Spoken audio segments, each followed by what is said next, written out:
On veut convertir ce nombre en écriture décimale. Donc le premier chiffre c'est A. Je vais le multiplier par 16 exposant 1. Le deuxième c'est C, que je multiplie par 16 exposant 0. Puis je convertis les chiffres A et C. Je sais que A c'est 10. Donc je vais écrire 10 fois 16. Et je sais que C c'est 12. Et que 16 exposant 0, ça vaut 1, donc 12 fois 1. Il ne me reste plus qu'à faire le calcul. Et j'obtiens l'écriture décimale du nombre AC.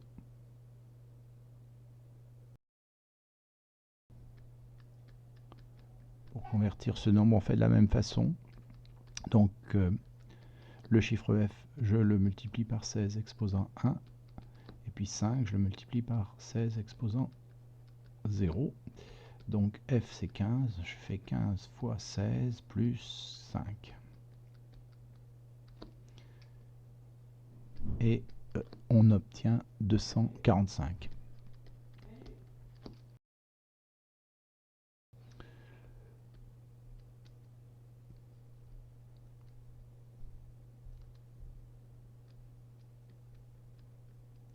Pour convertir ce nombre hexadécimal en un nombre décimal, on peut bien entendu utiliser la façon qu'on a déjà utilisée précédemment pour transformer et décomposer. Alors évidemment, E c'est 15, c'est 14 fois 16 plus 16 fois 1, voilà. Là on va trouver 239. On aurait pu aussi dire que EF c'est la même chose que FF moins une unité. Et une unité en bas 16, c'est 16. Donc FF moins 16. Et FF en écriture décimale, c'est 255. Donc on fait 255 moins 16. Voilà, ça peut être une façon plus rapide dans certains cas pour arriver au même résultat.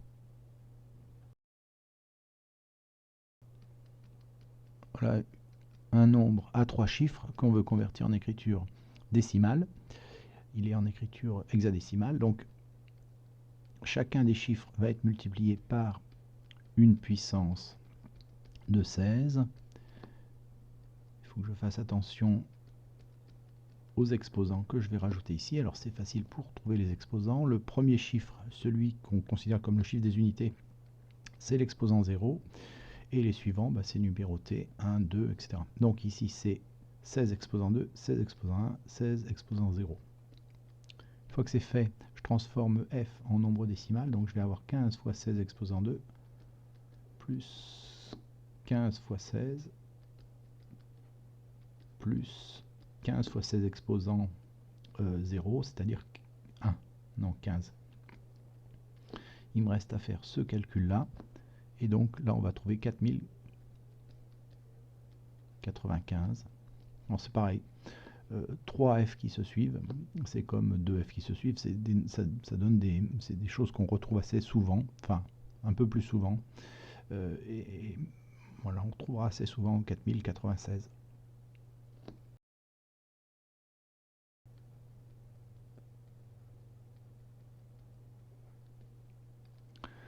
Pour convertir ce nombre, le plus simple, ça reste d'utiliser les méthodes qu'on a vues avant. Je vais mettre les exposants.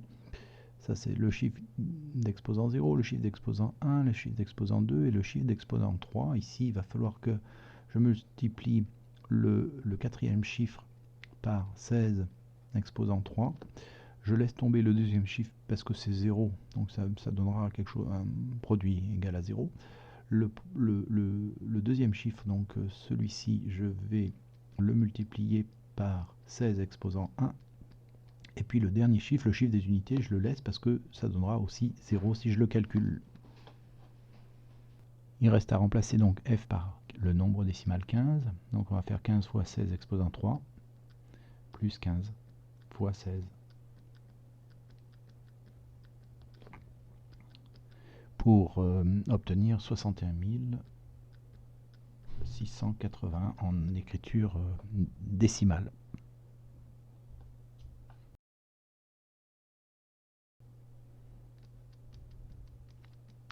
Alors, voici un nombre à 4 chiffres en écriture hexadécimale.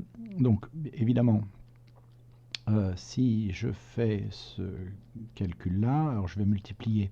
Donc, on est d'accord que les exposants des puissances de 16 sont les suivants. Donc, j'aurai f fois 16 exposant 3, plus f fois 16 exposant 2, plus f fois 16 exposant 1, plus f fois 16. On va remplacer f par 15, donc 15 fois 16 exposant 3 plus 15 fois 16 exposant 2 plus 15 fois 16 exposant 1 plus, alors c'est exposant 0 ici, plus 15 fois 16 exposant 0, c'est-à-dire 15 fois 1. Voilà. Et puis voilà, on va faire le calcul, 65 535. Pour celui-là, on aurait peut-être pu faire plus simple en disant que finalement, ce nombre-là, si on lui rajoute 1, eh bien, on va provoquer des retenues en chaîne qui vont faire qu'on va rajouter un chiffre en plus ici, et ce chiffre, là, ce sera 1. Donc on obtiendra ce nombre-là, 3, 4, 1, 2, 3, 4, 1, 2, 3, 4, voilà. On obtiendra ce nombre-là. Sauf que on a ajouté 1, donc on doit l'enlever ici. Donc là, on est en écriture hexadécimale, bien sûr. Ici aussi, hein. Et donc, si on veut mettre ce nombre en écriture décimale, ben, il va suffire de mettre le bon exposant. Donc je rappelle 0 pour ce chiffre, 1, 2, 3, 4. Donc au final, on a 16, 1 fois 16 exposant 4, moins 1. Voilà. Donc il suffit de faire le calcul et on va obtenir le même résultat, 65 535, mais il me semble que c'est un petit peu plus facile ici.